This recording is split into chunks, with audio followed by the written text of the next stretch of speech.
Bienvenue dans ce podcast. C'est maintenant, il est temps. Il est temps de laisser ton être se développer. Il est temps de faire de la place pour toi. Tu es capable et tu mérites d'être vu, entendu, soutenu. Il est temps de reprendre ta vie en main. Cette expression, je l'utilise souvent, chaque fois que j'ai l'impression de sortir de l'alignement. Tu sais, l'alignement envers soi. Ce moment où tu te sens entière, où tu sais où tu vas et pourquoi tu avances. Pendant des années, j'ai été perdue, parfois même sans en avoir conscience, puisque j'étais prise dans la continuité de la vie.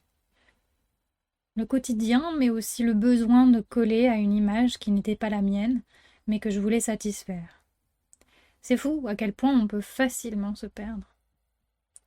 Aujourd'hui, et depuis quelque temps maintenant, j'ai décidé que j'arrêterais de me cacher. On va dire les termes, j'en ai chié pendant trop longtemps. Je me suis diminuée et cachée trop de fois. Maintenant, il est temps. Si je te parle aujourd'hui, c'est que je sais que ce que j'ai vécu, je ne suis pas la seule à l'avoir vécu.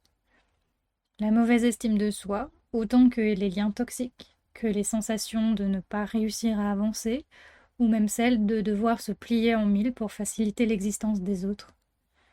Je ne sais pas combien de facteurs entrent en compte pour ce conditionnement qui est d'ailleurs assez féminin, mais il est temps d'en sortir. Je te parle aujourd'hui avec la jeunesse d'une sensation, celle d'être enfin alignée, celle d'enfin respirer, celle d'enfin être entière. Après des années de survie, des années d'autopilote, des années de dépression, j'ai enfin retrouvé la lumière, et je n'ai plus peur de la partager. Je me suis rendu compte que mon regard s'est totalement transformé, et que la compréhension et l'écoute de moi-même me permet de me sentir en paix. Je sais que ce regard va continuer d'évoluer. Je sais aussi que la vie est riche et ingénieuse et qu'il y a des chances pour que je me prenne encore des murs, des désillusions, des obstacles. Mais, puisqu'il y a aussi beaucoup d'amour, beaucoup de beauté, beaucoup de douceur, j'accepte la complémentarité et je viens ici pour allumer des petits phares intérieurs. Je ne viens pas en grande sauveuse. La seule personne qui pourra te sauver si tu en as besoin, c'est toi. Je viens juste pour te partager des clés qui ont fonctionné pour moi, afin de t'inspirer et que tu puisses trouver tes clés pour sortir de tes prisons. Parce qu'on est enfermé dans une sacrée poupée russe, et retrouver le chemin de la liberté est assez complexe, surtout qu'il diffère en fonction des moments. Alors je viens me montrer avec ce podcast. Je te partage des graines qui ont réussi à me montrer le chemin, afin que toi aussi tu puisses continuer ton cheminement et nourrir ton voyage intérieur pour t'épanouir. Il est temps d'oser, de faire le premier pas vers soi. Est-ce que tu es prête?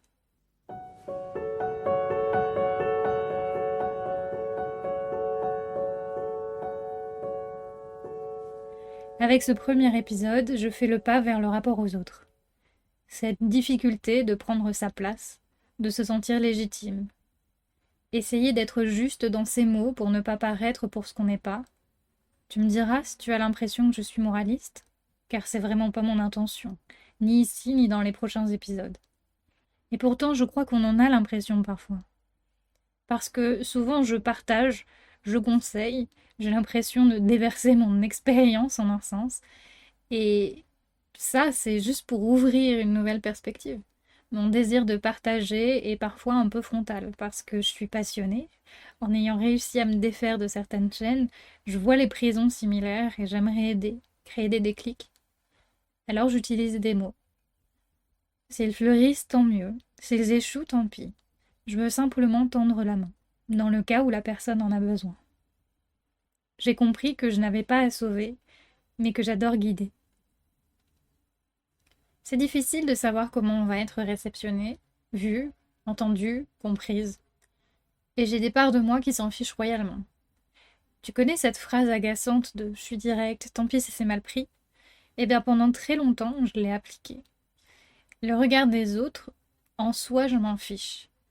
Et j'ai eu tendance à minimiser l'impact de ma frontalité. J'essaie de faire mieux, et je dois avouer que trouver l'équilibre entre faire ce qui est bon pour moi et le communiquer aux autres est aujourd'hui encore une bonne difficulté.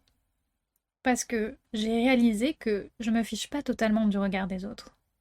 Parce que j'ai envie d'être comprise, entendue, en accord avec mes intentions surtout. Je ne souhaite pas non plus blesser, être maladroite ou paraître austère.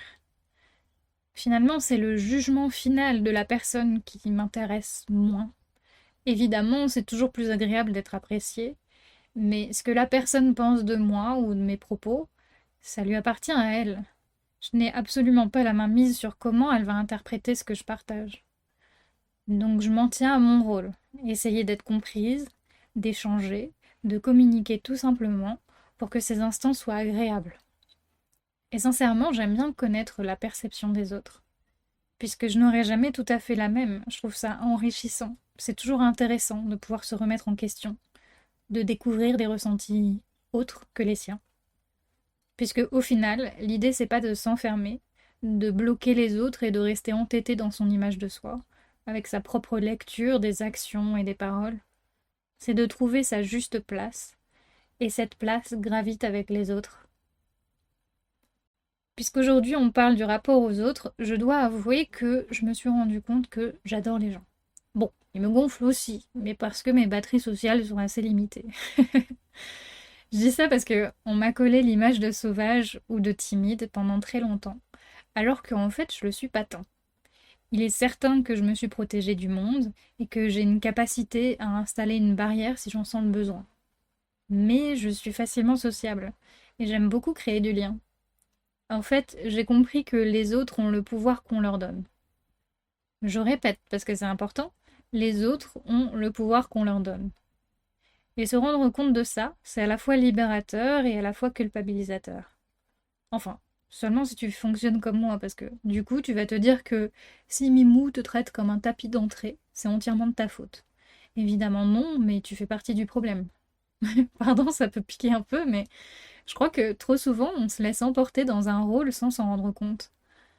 En même temps, on ne nous apprend pas à prendre un pas de recul, à se rendre compte de notre positionnement et de nos besoins. C'est un travail qui prend du temps, mais dans toute relation, on a une part de responsabilité. Puisque dans un échange, on est deux, blâmer les autres à 100%, c'est simplement se positionner en victime et alimenter le triangle dramatique de Cartman. Et en transformant les rapports en triangle vertueux, je me suis rendu compte que j'aimais bien les gens en fait. À partir du moment où j'ai arrêté de subir mes relations, de porter des étiquettes qui n'étaient pas les miennes, j'ai retrouvé ma place dans mes baskets, pas dans celles des autres, et je n'ai plus donné le pouvoir. Alors, quand Mimou maintenant se positionne en victime, plutôt que de rentrer dans son jeu, je reste à ma place. Ça casse complètement le drame parce qu'il faut être deux pour jouer la pièce. Et les pièces vertueuses, à mon goût, sont beaucoup plus agréables à jouer, et maintenant je n'entre plus dans le dramatique. Mais pour en être capable, il a fallu plusieurs choses.